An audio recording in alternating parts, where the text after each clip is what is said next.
Assembly ఎన్నికల సమయంలో ఓటర్లను ఆకట్టుకునేందుకు నియోజకవర్గాల పర్యటనల సందర్భంగా అప్పటి సీఎం కేసీఆర్ అభివృద్ధి పేరుతో విచ్చలవిడిగా హామీలిచ్చారు.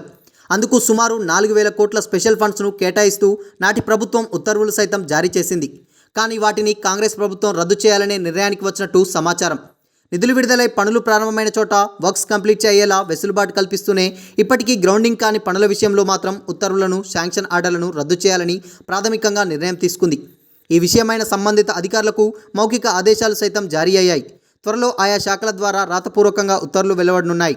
అసెంబ్లీ ఎన్నికలను దృష్టిలో పెట్టుకుని గత ఏడాది మార్చి నెలలో ప్రవేశపెట్టిన బడ్జెట్లో సీఎం స్పెషల్ డెవలప్మెంట్ ఫండ్ కింద 10,000 కోట్లు కేటాయించారు. అందులోంచే నియోజకవర్గాల అభివృద్ధి కోసం నిధులు మంజూరు చేస్తూ ఉత్తర్వులు జారీ చేశారు. ఓట్ల కోసమే ఇష్టానుసారంగా కోట్లతో డెవలప్మెంట్ పనులు మొదలు పెడుతున్నారనే విమర్శలు అప్పట్లోనే వచ్చాయి. చాలా నియోజకవర్గాల్లో సీఎం స్పెషల్ డెవలప్మెంట్ ఫండ్ కింద నిధులు రిలీజ్ అయిన తర్వాత అభివృద్ధి పనులకు టెండర్లను పిలవకుండా నామినేషన్ పద్ధతిలోనే చేపట్టేలా ఉత్తర్వులు సైతం జారీ అయ్యాయి. పనుల కాంట్రాక్టులను బీఆర్ఎస్ లీడర్లకు కట్టబెట్టినట్టు ఆరోపణలొచ్చాయి. వాస్తవానికి అసెంబ్లీ ఎన్నికల షెడ్యూల్ వచ్చేలోపే నిధులను రిలీజ్ చేస్తే కోడిబ్బందులుండవని కేసీఆర్ భావించారు.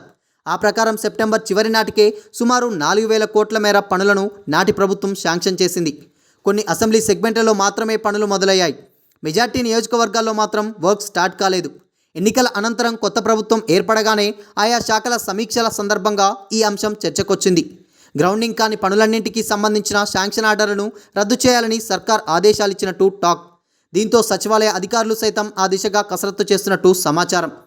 గత ఏడాది మార్చిలో బడ్జెట్ సమావేశాల తర్వాత పలు జిల్లాల నియోజకవర్గాల్లో పర్యటించిన కేసీఆర్ మున్సిపల్ కార్పొరేషన్కు 50 కోట్లు, మున్సిపాలిటీలకు 25 కోట్లు, గ్రామ పంచాయతీలకు 10 లక్షలు ఇలా ఒక్కో చోట ఒక్కో రకమైన హామీలిచ్చారు.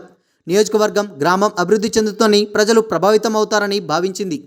సీఎం తలుచుకుంటే కొదువా అనే తీరులో అనేక చోట్ల 10 కోట్ల మేర నిధులు ఇవ్వనున్నట్టు ప్రకటనలు చేశారు. కొన్ని పనులకు ఆర్థిక శాఖ నిధులను సైతం రిలీజ్ చేసింది. బాన్సువాడకు 50 కోట్లను ఇవ్వనున్నట్టు గత ఏడాది మార్చి 3న కేసీఆర్ ప్రకటించారు. గజ్వేల్ నియోజకవర్గానికి దీటుగా అక్కడ అభివృద్ధి జరిగిందని ఎన్నికల ప్రచారం సీఎం చెప్పుకొచ్చారు.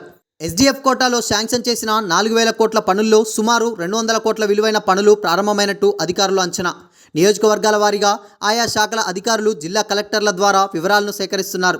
ఎలాగూ పనులు ప్రారంభమైనందున వాటిని కంప్లీట్ చేయాలని, పెండింగ్ నిధులను రిలీజ్ చేయాలని సీఎం కార్యాలయం నుంచి అధికారులకు మౌఖిక ఆదేశాలు వెళ్ళినట్టు తెలిసింది. వాటికి మాత్రమే నిధులు విడుదల చేసేలా ఆఫీసర్లు చొరవ తీసుకుంటున్నారు. ఈ పనులపై పూర్తి స్థాయిలో తనిఖీలు చేసిన తర్వాతే కాంట్రాక్టర్లకు బిల్లులు చెల్లించాలని ఆయా శాఖల అధికారులు ఆదేశాలు అందినట్టు సమాచారం.